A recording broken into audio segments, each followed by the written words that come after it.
Propeta Isaías. Ang makapangyarihang Panginoon ang nagturo sa akin ng sasabihin ko para tulungan ang mahihina. Tuwing umaga'y nananabik akong malaman kung ano ang ituturo niya sa akin. Binigyan niya ako ng pangunawa.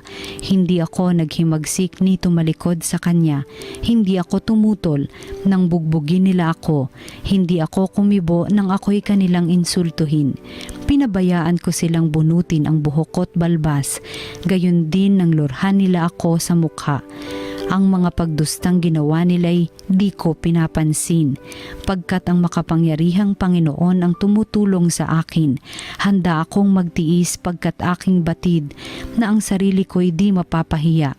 Ang Diyos ay malapit at siya ang magpapatunay na wala akong sala. May mga ngahasbang maghabla sa akin. Magharap kami sa hukuman at ilahad ang kanyang bintang. Ang Panginoon mismo ang magtatanggol sa akin. Ang salita ng Diyos.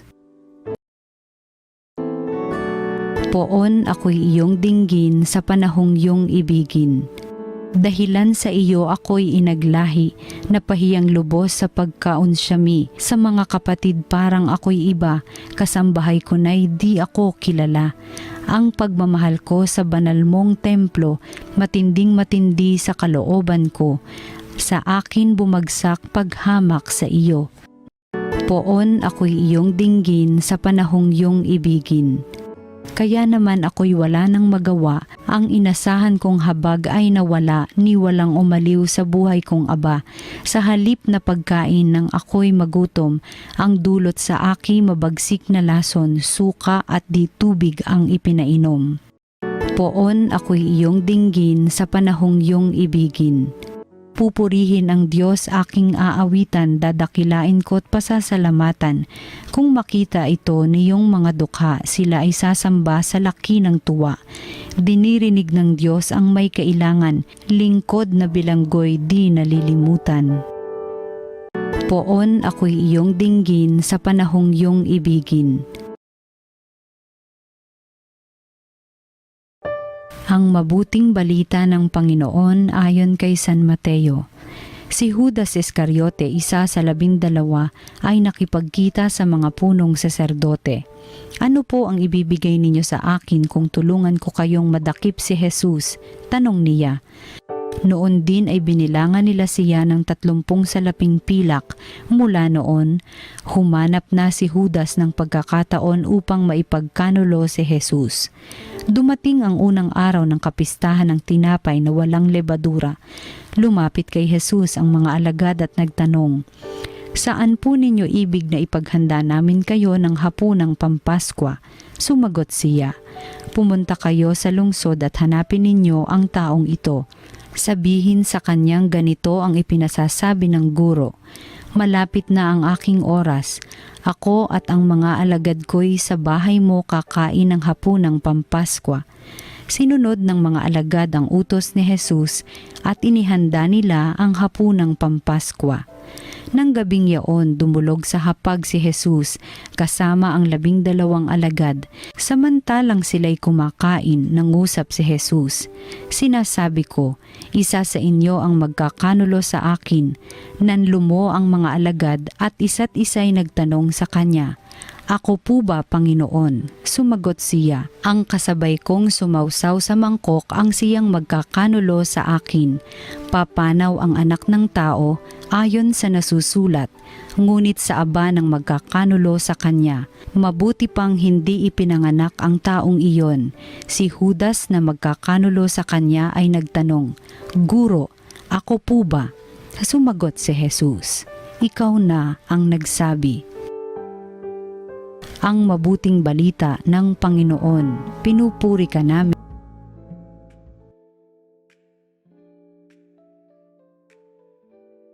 Ngayong Miyerkules Santo at itong buong mga banal na araw nitong Holy Week ay talagang matindi po, no, para sa atin. Bakit? Kasi mula pa nung linggo ay ipinaranas sa atin ang nalalapit na paghihirap at kamatayan ng ating Panginoon Jesucristo. At sana nga po ay makapasok na rin tayo sa kanyang muling pagkabuhay. Dito sa araw na ito ay narinig po natin isang malungkot din na kwento ng pagtataksil ng isang tao. No, merong magkakanulo sa inyo, sa akin. No, bagamat hindi pa nabanggit ng ating Panginoon, nagtanong din si Judas Iscariote, ako po ba tinutukoy nyo? Tapos sabi ni Kristo, ikaw na rin ang nagsabi.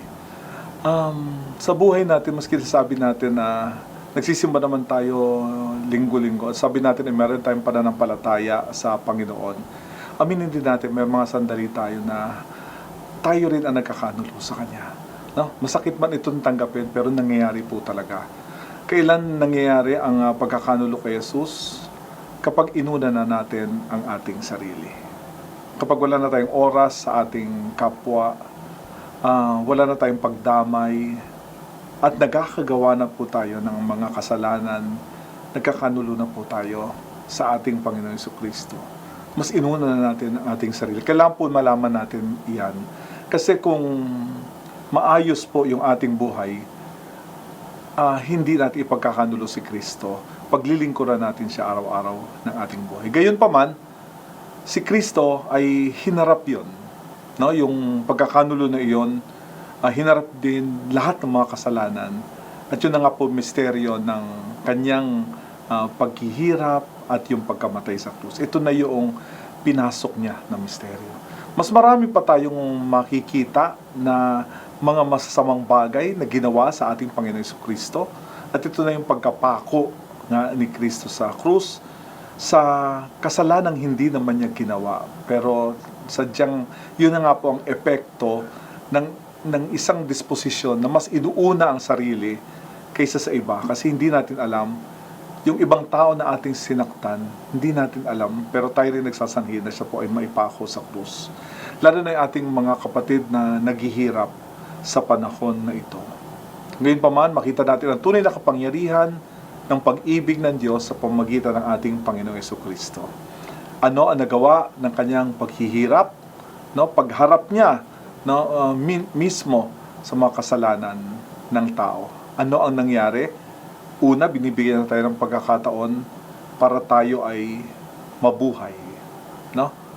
Mapatawad sa ating mga kasalanan. Kailangan harapin niya iyon.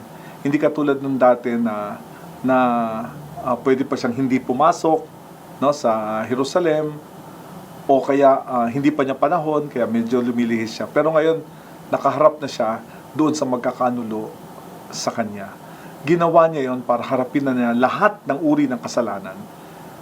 Para kung nakaranas na tayo ng kasalanan iyon, malaman natin na pinapatawad niya tayo. Kailangan nandoon siya sa mismong gawain ng kasalanan para malaman natin na nandoon siya at nililigtas pa rin niya tayo sa pamamagitan ng pagpapatawad.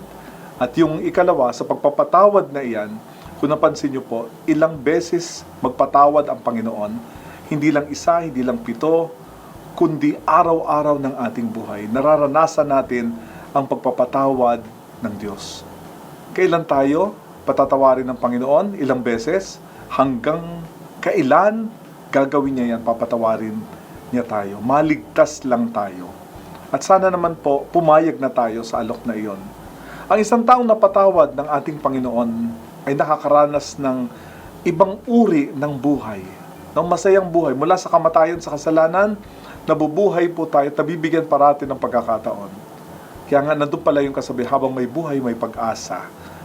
Kaya tayong lahat ay nabibigyan po ng pag-asa ng bagong buhay, bagong simulain, no, ng ating Panginoon, dahil hinarap niya yan, ang kasalanan na yan, at tinalo niya ito sa pamamagitan ng kanyang pagpapatawad.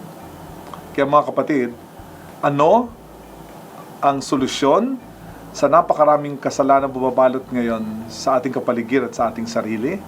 Walang iba makakatalo niyan kundi si Jesus lamang.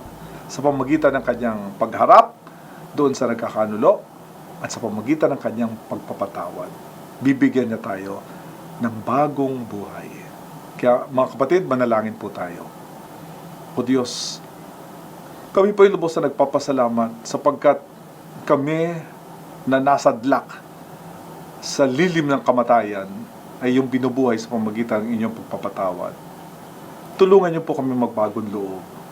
At mapansin po namin sa aming buhay kung paano ka namin sinasaktan, kung paano kami nagiging taksil po sa inyo at humingi po ng tawad. Doon lamang namin tunay na mararanasan ang inyong pagpapatawad sa amin at yung aming bagong buhay. Hinihiling po namin ito sa pamamagitan ni Jesucristo ang aming Panginoon.